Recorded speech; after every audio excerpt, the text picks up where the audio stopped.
Bahujan Samaj party ने लोकसभा चुनाव के लिए अपने 16 प्रत्याशियों की पहली लिस्ट जारी की है, जिसमें 7 मुस्लिम उम्मीदवारों को टिकट दिया गया। बीएसपी ने सहारनपुर लोकसभा सीट से माजिद अली को मैदान में उतारा है, जो कांग्रेस के इमरान मसूद को टक्कर देंगे। वहीं अमरोहा सीट से मुजाहिद हुसैन को टिकट दिया गया है। कांग्रेस की तरफ से इस सीट पर पूर्व बीएसपी नेता दानिश अली मैदान में हैं।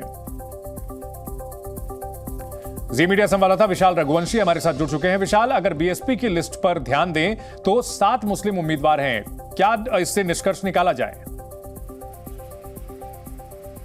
देखिए, एक चीज़ तो बिल्कुल साफ है कि जो विरोधी दल हैं, चाहे वो सपा हो चाहे कांग्रेस हो, वो जो बीएसपी पर आरोप लगाते हैं उनके कई मायने होते हैं। और यही वजह है कि आप देखिए, जो मुस्लिम उम्मीदवार हैं उनकी संख्या 7 है 16 में से। अभी लिस्ट आनी बाकी है। ऑफिशियल तौर पर अभी जो है तमाम प्रत्याशियों की लिस्ट जो है वो बसपा जारी करेगी। लेकिन ये जो मुस्लिम कैंडिडेट्स हैं इसके कई मायने, क्योंकि ये जब तमाम मुस्लिम बहुल इलाकों में जब चुनाव लड़ते हैं तो जो बसपा का जो दलित मुस्लिम जो गठजोड़ है उसका फ़ायदा इन प्रत्याशियों को मिलता है और बसपा इसी रणनीति पर काम करती है। और इसीलिए 2019 के जब लोकसभा हुए थे उस वक्त सपा और बसपा का जब गठबंधन हुआ था तो बसपा का ये जो बिल्कुल तुरूप का इक्का था, ये बसपा के लिए बेहद जो है अच्छा साबित हुआ था और इसीलिए बसपा ने इसी फार्मूले को दोबारा से चुना है।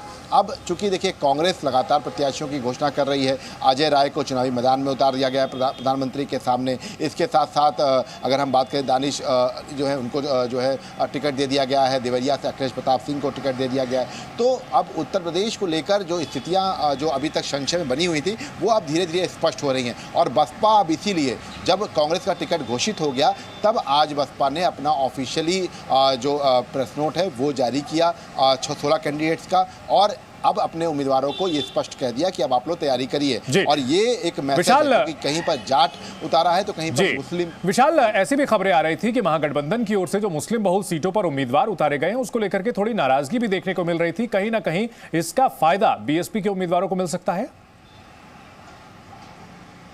देखिए, बीएसपी का बिल्कुल यही स्ट्रेटजी है कि बीएसपी का यही एजेंडा है कि जहां जहां पर महागठबंधन के जो उम्मीदवार हैं जिनको लेकर नाराजगी है वहां पर अगर अपना अच्छा कैंडिडेट उतार देंगे और उस बाहुल सीट पर उसी जो जाति का जो कैंडिडेट उतारेंगे तो हो सकता है कि इससे बीएसपी को फ़ायदा हो। हालांकि हमने देखा था आजमगढ़ के जब उपचुनाव हुए थे उस वक्त दिनेश लाल निरहुआ के सामने धर्मेंद्र यादव थे, लेकिन अचानक से गुड्डू जमाली को उतारा गया बसपा की तरफ से और गुड्डू जमाली ने बहुत अच्छा चुनाव लड़ा था। और यही वजह है कि अब आप देखिए कि तमाम जगहों पर जो बसपा ने अपने कैंडिडेट घोषित किए हैं वहाँ पर जाटो वोट, इसके मुस्लिम वोट वो डाइवर्ट होने की बिल्कुल स्थिति में है बसपा की तरफ, क्योंकि बसपा का एक कोर वोट माना जाता था जाटो वोट। लेकिन अब धीरे धीरे ये वोट बैंक और मुस्लिम वोट बैंक ये बसपा की तरफ आए, इसके लिए फोकस किया जा रहा है। और देखिए, उत्तर प्रदेश में मुस्लिम राजनीति पूरी तरह से बदल चुकी है और बसपा ने इस पर पूरी तरह से काम करना 2017 से शुरू कर दिया था। हालांकि नतीजे बहुत अच्छे 2022 में नहीं आए थे बसपा के पास,